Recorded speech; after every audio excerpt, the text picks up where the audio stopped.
إن الحمد لله نستعينه ونستغفره ونعوذ بالله من شرور أنفسنا ومن سيئات أعمالنا. من يهد الله فلا مضل له ومن يضلل فلا هادي له. وأشهد أن لا إله إلا الله وحده لا شريك له وأشهد أن محمدًا عبده ورسوله. يا أيها الذين آمنوا اتقوا الله حق تقاته ولا تموتن إلا وأنتم مسلمون. يا أيها الناس اتقوا ربكم الذي خلقكم من نفس واحدة وخلق منها زوجها وبث منهما رجالا كثيرا ونساء. واتقوا الله الذي تساءلون به والأرحام إن الله كان عليكم رقيبا. يا أيها الذين آمنوا اتقوا الله وقولوا قولا سديدا يصلح لكم أعمالكم ويغفر لكم ذنوبكم ومن يطع الله ورسوله فقد فاز فوزا عظيما. أما بعد، إن أصدق الحديث كتاب الله وأحسن الهدي هدي محمد صلى الله عليه وسلم وشر الأمور محدثاتها وكل محدثة بدعة وكل بدعة ضلالة وكل ضلالة في النار. لائق تقریب سامعین مکرم، آج 23 ذی الحجہ ہے 1446 ہجری اور یہ جمعۃ المبارک جو کہ سید الایام ہے. میرے بھائیوں، آج کا جو موضوع ہے وہ ہے عثمان بن عفان رضی اللہ عنہ. ہمارے خلفاء راشدین جو کہ 4 ہیں: ابو بکر صدیق رضی اللہ عنہ، عمر بن الخطاب رضی اللہ عنہ، عثمان بن عفان رضی اللہ عنہ اور علی بن ابی طالب رضی اللہ عنہ. اور آج ہمارا موضوع ہے وہ عثمان بن عفان رضی اللہ عنہ کا ہے. اس کی وجہ کہ 18 ذی الحجہ کو آپ کی شہادت ہوئی تھی جو کہ تاریخ گزر چکی ہے. اسی کی مناسبت سے ہم نے یہ موضوع رکھا ہے. آپ کی بہت ساری خدمات ہیں، حتیٰ کہ آپ نے اپنی جان بھی دین کے لیے قربان کر دی. مال تو کیا لیکن اپنی جان بھی آپ پر قربان کر دی. اور بہت سارے لوگ آپ کے خلاف زبان درازی کرتے ہیں، ان کے خلاف غلط باتیں کرتے ہیں. اور آج میں بتانا چاہوں گا کہ آپ کا رشتہ کیا تھا اللہ کے رسول صلی اللہ علیہ وآلہ وسلم. اور یہ جاننا بہت ضروری ہے. کیوں؟ کیونکہ اگر کوئی آپ کے خلاف زبان درازی کرے گا وہ در حقیقت اللہ کے رسول صلی اللہ علیہ وآلہ وسلم کے خاندان کے خلاف بات کر رہے ہیں. تو یہ زبان درازی کو روکنے کے لیے اور اپنے علم میں جاننے کے لیے یہ بہت ضروری ہے کہ آپ کا رشتہ کیا ہے. میں اپنے ساتھ آپ کی توجہ چاہوں گا، یہ پرنٹ آؤٹ لایا ہوں تاکہ آپ کو پتہ چلے کہ آپ ہے کون. سب سے پہلے رسول اللہ صلی اللہ علیہ وآلہ وسلم کے باپ عبداللہ اور آپ کے دادا عبد المطلب اور آپ کے پردادا عبد مناف. اب آئیے، عثمان اور آپ کے باپ کا نام ہے عفان اور آپ کے دادا کا نام عبد الشمس اور آپ کا شجرہ بھی جا کر کہاں ملتا ہے؟ عبد المناف کے ساتھ. یعنی رسول اللہ صلی اللہ علیہ وآلہ وسلم کے پردادا وہیں پہ عثمان رضی اللہ عنہ کا جا کے رشتہ ہوتا ہے. یہ پہلا رشتہ ہے، ابھی اسلام نہیں آیا. دوسرا رشتہ میں آپ کو گنانا چاہوں گا کہ عثمان ابن عفان ان کی ماں عروہ بنت قریظ رضی اللہ عنہ، یہ صحابیہ ہے. عثمان کی ماں صحابی ہے عروہ بنت قریظ، اور ان کی ماں کیا نام ہے؟ ام حکیم البیضاء. یہ کون ہے؟ عثمان ابن عفان کی نانی اور آپ کے رسول کی پھوپھو ہے. رسول اللہ صلی اللہ علیہ وآلہ وسلم کی پھوپھو ام حکیم البیضاء اور عثمان ابن عفان کی نانی ہے. یہ دوسرا رشتہ ہے عثمان ابن عفان کے ساتھ. اور تیسرا رشتہ ہم سب کو معلوم ہے کہ آپ داماد ہیں، ایک نہیں دو بار داماد ہیں. اور ان سب سے بڑھ کر جو رشتہ ہے وہ ہے آپ صحابی رسول ہیں. یہ سب سے افضل رشتہ ہے. کیوں؟ رسول اللہ صلی اللہ علیہ وآلہ وسلم کے بہت سارے رشتہ دار ہیں لیکن انہوں نے اسلام قبول نہیں کیا تھا. اور ہمیں معلوم ہے کہ جو اسلام قبول کر لے وہ رشتہ سب سے افضل ہے، چاہے وہ خونی رشتہ کیوں نہ ہو. جیسے کہ نوح علیہ السلام کا بیٹا، انہوں نے کہا ہوا من اہلی، یا اللہ یہ تیرے اہل میں سے ہے. اللہ سبحانہ وتعالیٰ نے کہا نہیں ہے لوگ یہ تمہارے اہل میں سے نہیں ہے. کیوں؟ وہ کفر میں رہا. تو جو اصل رشتہ ہے عثمان ابن عفان کا کہ عبد المناف کے ساتھ بھی آپ کا رشتہ ملتا ہے جو کہ پردادا ہے، اور نبی صلی اللہ علیہ وسلم کی پھوپھی جو کہ آپ کی نانی ہے عثمان ابن عفان، اور پھر صحابی رسول. یہ سب سے افضل رشتہ. اور آپ نے اسلام کس سے قبول کیا؟ ابو بکر الصدیق رضی اللہ عنہ سے. اللہ اکبر.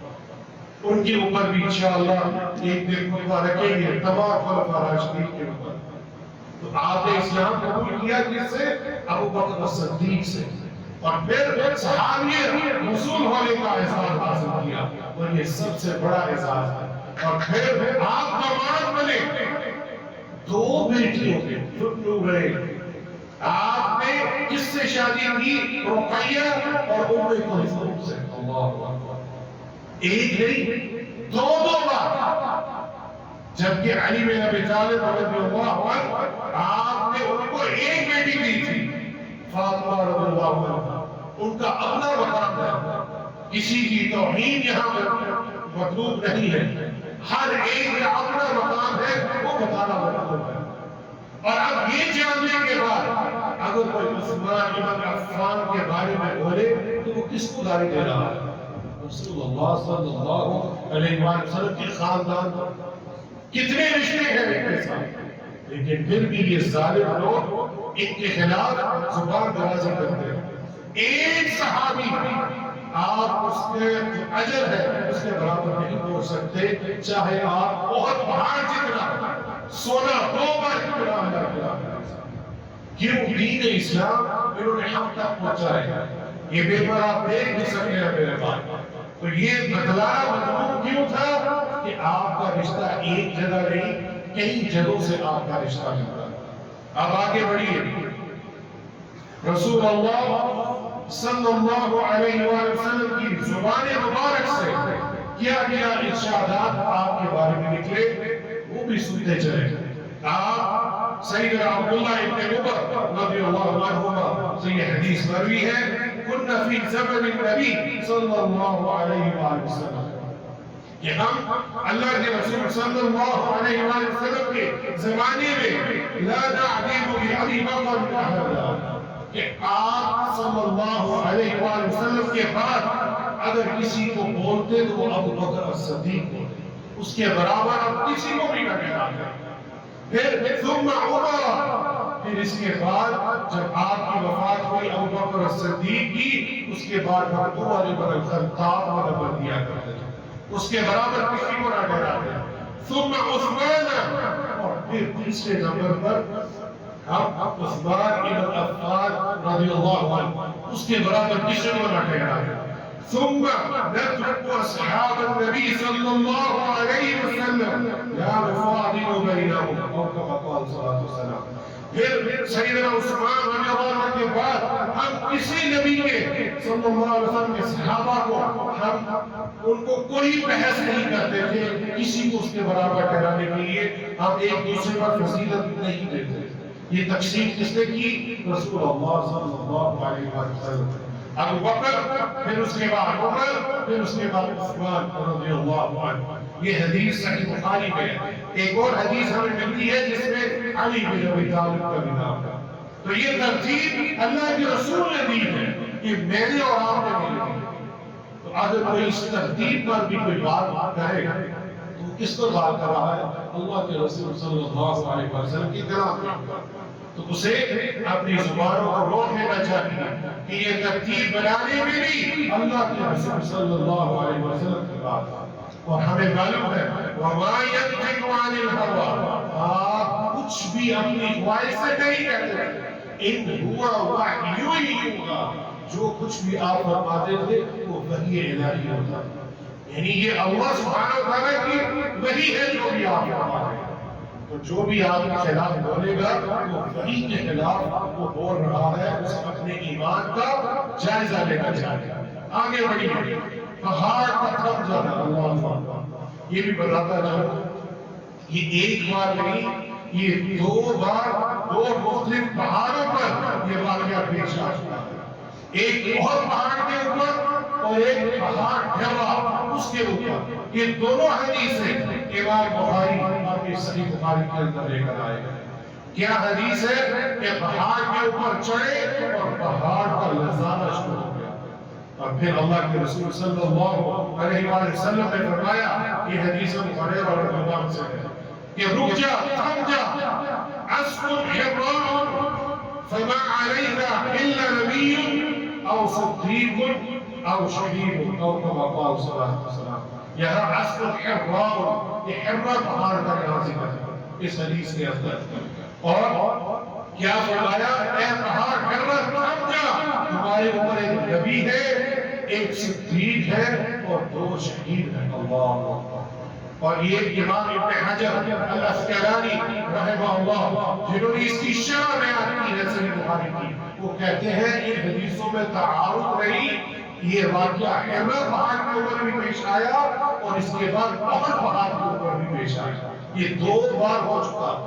دو بار آپ کی زبان مبارک سے یہ الفاظ نکل چکے ہیں کہ تیرے پہاڑی دونوں پہاڑوں کے اوپر ایک نبی ہے رسول اللہ صلی اللہ علیہ وسلم، اور دوسرا صدیق ابو بکر رضی اللہ عنہ، اور دو شہید عمر بن الخطاب رضی اللہ عنہ اور عثمان بن عفان رضی اللہ عنہ.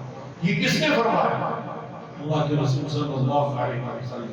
اور یہاں سے ہمیں یہ بھی پتہ چل گیا کہ آپ دونوں کو شہادت کا رتبہ ملے گا. اللہ اکبر. یہ جاننے کے باوجود کیا ان صحابیوں نے اپنے اعمال میں کمی کی؟ یہ لمحہ فکریہ ہے ہمارے لیے. ہمیں تو کسی نے گارنٹی نہیں دی کہ آپ شہید ہو یا آپ جنت میں جانے والے ہو، پھر بھی ہم آرام سے بیٹھے. یہ سبق ہمیں لے کر جانا ہے کہ ان خلفاء راشدین کو بشارت ملنے کے بعد، اس کے بعد جو شہادت کی بشارت ملنے کے بعد، جنت کی بشارت ملنے کے بعد آپ آخری دم تک آرام سے نہیں بیٹھے. یہ ہمارے لیے نما فکریہ ہے کہ کیا ہمیں تو کسی نے بشارت نہیں دی، ہم کیوں آرام سے بیٹھے ہیں؟ اپنی زندگی کو دین پر وقف کیجیے. اور آگے میں انشاءاللہ بیان کروں گا کہ اپنی صلاحیتوں کو بھی آپ دین کی وقف کیجیے. ایک اور اعزاز آپ خاتم وحی سے اللہ عثمان بن عفان رضی اللہ عنہ، انہوں نے وحی لکھی ہے. کیا فرمایا کہ جب امیر المومنین سیدنا عثمان رضی اللہ عنہ کا جب محاصرہ کر لیا گیا، جب یہ گھر پہ قید کر لیا گیا خلیفہ کو اور محاصرہ کر لیا گیا، تو کئی دن تک آپ کا محاصرہ جاری رہا. تو آپ رضی اللہ عنہ زیادہ تر قرآن کی تلاوت کیا کرتے تھے. اللہ گھر میں کیا خلیفہ وہ کیا کر رہے ہیں؟ قرآن کی تلاوت. یہاں میرے اور آپ کے لیے سبق ہے کہ کہیں بھی ہو، کسی جگہ بھی ہو، نیکیوں کے دروازے نہ لے، بس ہمیں توفیق مل جائے۔ پھر جب آپ کو شہید کرنے کے لیے ایک بدبخت گھر کے اندر داخل ہوا تو آپ کے ہاتھ کے اوپر وار کیا تو آپ کا ہاتھ کا کچھ حصہ کٹ گیا، تو عثمان رضی اللہ عنہ فرمانے لگے اس موقع پر کیا فرمایا؟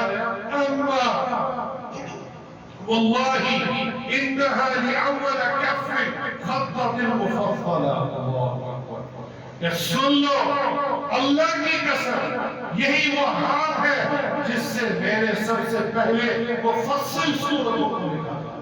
اور مفصل سورتیں کون سی ہیں؟ سورۃ الحجرات سے لے کر آخر تک۔ اللہ اکبر، یہ مصنف ابن ابی شیبہ کے اندر یہ روایت صحیح سند کے ساتھ موجود ہے۔ اس ہاتھ کو پیدا عثمان بن عفان رضی اللہ عنہ کے، جنہوں نے سورہ الحجرات سے لے کے سورۃ الحجرات سے لے کر سورہ الناس تک آپ کے ہاتھ میں وحی تھی۔ یہ صلاحیت تھی آپ کے اندر، کیونکہ آپ لکھنا اور پڑھنا جانتے ہیں۔ اللہ اکبر، یہی میں بتانا چاہتا ہوں کہ اگر آپ کے اندر عالم بننے کی صلاحیت نہیں ہے، عالم نہیں بنے، طالب العلم نہیں بنے، پھر بھی آپ دین کا کام کر سکتے ہیں۔ اللہ، یہ بتانا مطلب آیا کہ آپ کے پاس لکھنے اور پڑھنے کی صلاحیت ہے، آپ نے وہ بھی دین کے لیے وقف کر دیا۔ کیا میں اور آپ اپنی صلاحیتوں کو دین کے لیے وقف کر رہے ہیں؟ ہمارے علماء کرام کو اس جدید دور میں بہت ضرورت ہے۔ اللہ، وہ تو اپنے علم میں مگن ہے اور وہ علم پھیلانے میں لگے ہیں، لیکن آج کے ڈیجیٹل دور میں ان کے علم کو نشر کرنا یہ میرے اور آپ کے پاس صلاحیت ہے۔ ہم کیوں نہیں ان کی مدد کرتے؟ ہم کیوں نہیں علماء کے ساتھ منسلک ہو جاتے اور ان کی ریکارڈنگ ہی کرتے؟ جو ان کے دروس ہیں ان کو ریکارڈ کر کے نشر ہی کرتے؟ کیا یہ میرے اور آپ کی صلاحیت ہے؟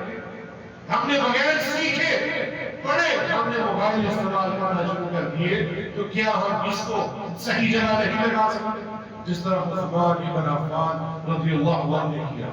تو یہاں مطلب کیا ہے کہ صلاحیتوں کو دین پر خرچ کیجئے، یہ اللہ سبحانہ وتعالیٰ کے لیے یہ بہت اجر عظیم ہوگا۔ پھر مسجد نبوی کی توسیع کا اعزاز بھی آپ کے پاس ہے۔ اللہ اکبر، کتنے اعزاز ہے جو عثمان بن عفان کے پاس ہے۔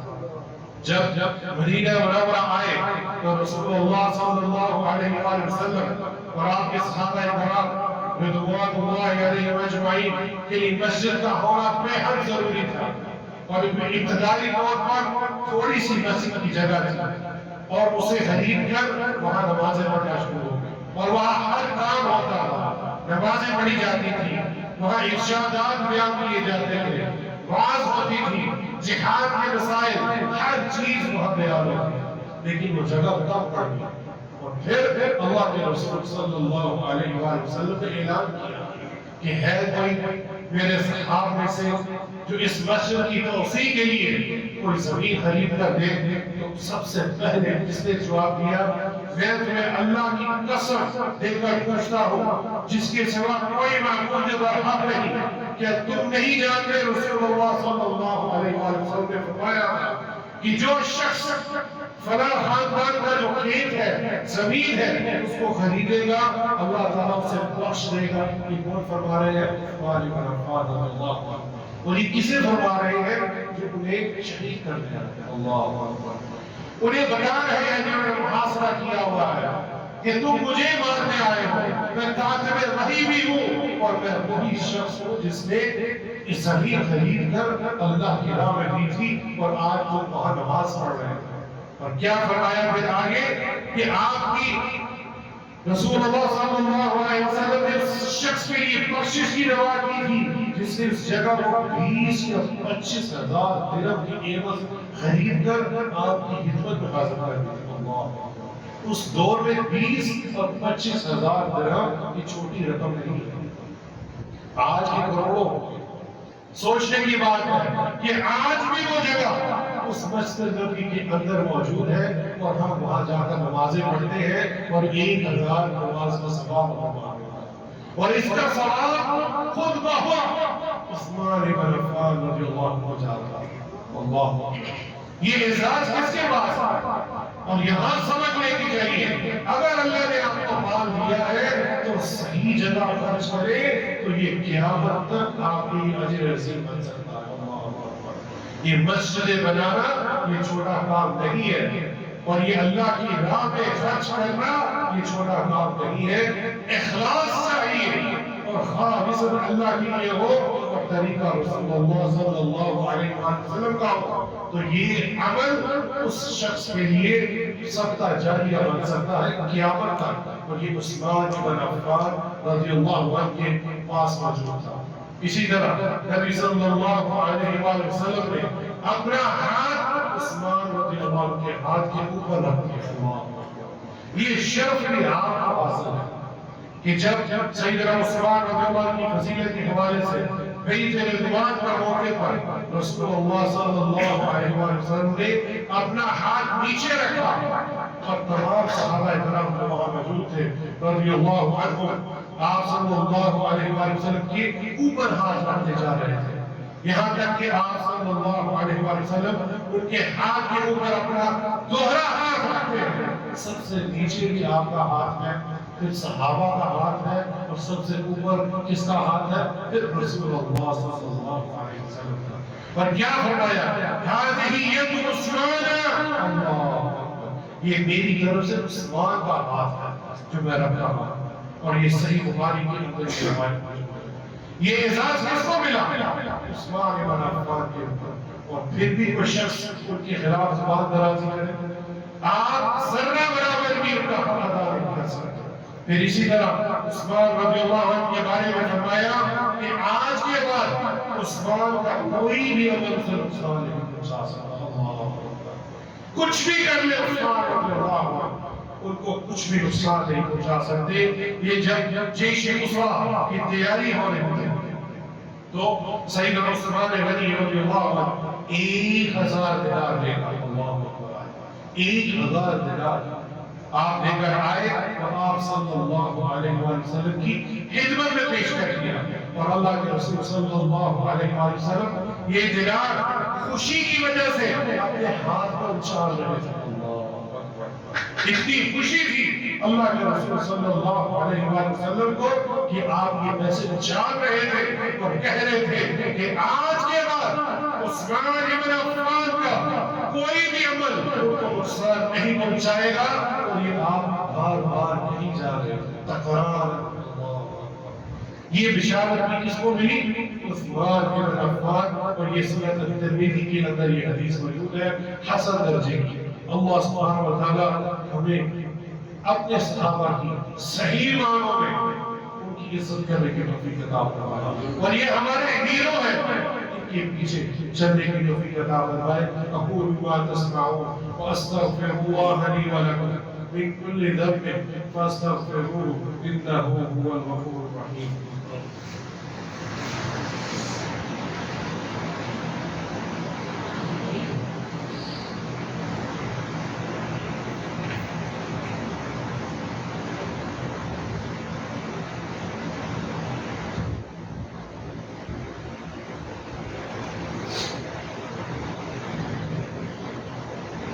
الحمد للہ والصلاة والسلام علی رسول اللہ، اما بعد۔ ابھی بہت ساری کی فضیلتیں موجود ہیں، ایک اور بیان کر دیتا ہوں کہ رسول اللہ صلی اللہ علیہ وآلہ وسلم بیٹھے تھے ایک باغ کے اندر، اور وہاں ایک کنواں تھا، اس کے اندر اپنی ٹانگیں لٹکائے بیٹھے تھے اللہ، اور گھٹنوں سے اوپر کپڑے تھے آپ۔ اور اسی دوران ابو بکر صدیق داخل ہوتے ہیں، اور اللہ کے رسول صلی اللہ علیہ وآلہ وسلم ارشاد فرماتے ہیں کہ جاؤ دروازہ کھولو، ابشر ہو، اور اسے خوشخبری سنا دیجیے۔ وہ شخص جاتا ہے اور دروازہ کھولتا ہے، اور ابو بکر صدیق رضی اللہ عنہ اور ان کو سلام پیش کرنے کے بعد اللہ کے رسول کی خوشخبری سنائی جاتی ہے، اور آپ حمد و ثنا میں آتے ہیں، اور آپ تشریف لے آتے ہیں، اور آپ نے وہ کپڑا نیچے نہیں کیا، پھر تھوڑی دیر بعد عمر بن الخطاب رضی اللہ عنہ، کاش ہمیں بھی بشارت مل جائے کہ وہ آتے ہیں، وہ دستک دیتے ہیں، اجازت مانگتے ہیں، اور اللہ کے رسول صلی اللہ علیہ وآلہ وسلم نے کہا جاؤ دروازہ کھولو اور ان کو اندر آنے دو اور ان کو بھی جنت کی بشارت دے۔ اور عمر بن الخطاب کے لیے دروازہ کھلا اور پھر انہیں بھی جنت کی بشارت دی گئی اور وہ تشریف لے آئے، اور آپ نے بھی اللہ سبحانہ وتعالیٰ کے حمد و ثنا بیان کی۔ یہ ہمیں کیا سکھلا رہے ہیں؟ کوئی نعمت، کوئی خوشخبری مل جائے اللہ کی طرف ہوگا، یہ اللہ کی حمد و ثنا، یہ اس کی توفیق ہے۔ پھر آپ نے بھی کپڑا نیچے لکھ دیا، آپ تیسری بار دستک ہوئی اور عثمان بن عفان رضی اللہ عنہ تشریف لائے، اور اللہ کے رسول صلی اللہ علیہ وآلہ وسلم نے کہا جاؤ دروازہ کھول دو اور ان کو بھی بشارت دے دو، لیکن آزمائشوں اور سختیوں کے بعد ان کے لیے دو چیزیں بیان کی، آزمائشوں اور سختیوں کے بعد۔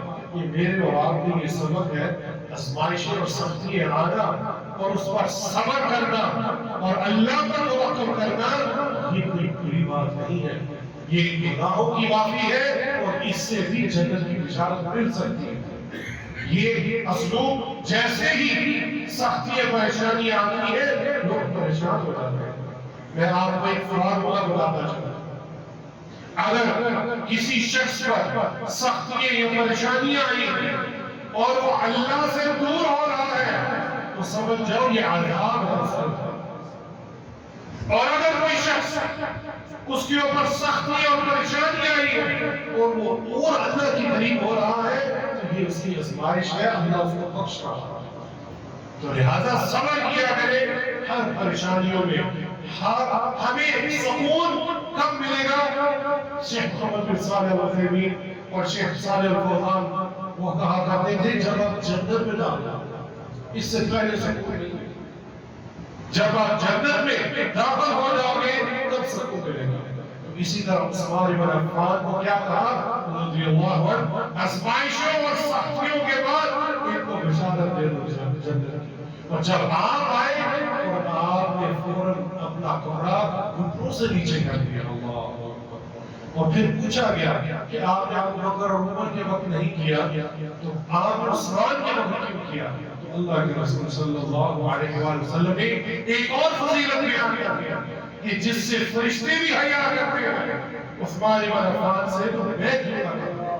اللہ، یہ ہے عثمان بن عفان۔ بہت سارے ہیں میرے پاس مسائل لکھے ہوئے اور آپ کی شہادت کے بارے میں انشاءاللہ ہم اگلے جمعے بیان کریں گے۔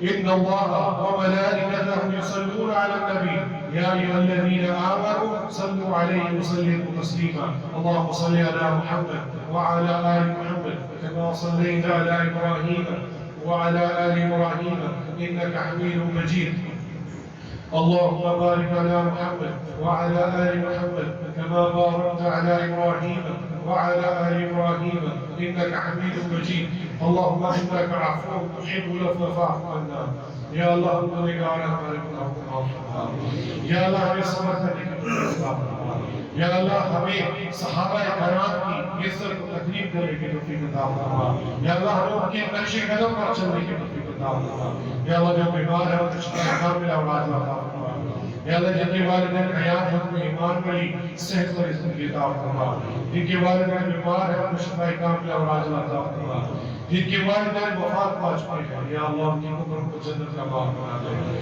یا اللہ جتنے بھی مسلمان مرد اور عورت مومنین اور مومنات وفات پا چکی ہیں یا اللہ ان کی قبر کو جنت کا باغ بنا، یا اللہ ہمارے ملک پاکستان کی حفاظت فرما۔ ربنا آتنا فی الدنیا حسنہ وفی الآخرۃ حسنہ وقنا عذاب النار۔ ربنا تقبل منا انك انت السميع العليم وتب علينا انك انت التواب الرحيم۔ عباد الله ان الله يأمر بالعدل والإحسان وإيتاء ذي القربى وينهى عن الفحشاء والمنكر والبغي ويعظكم لعلكم تذكرون وأقيموا الصلاة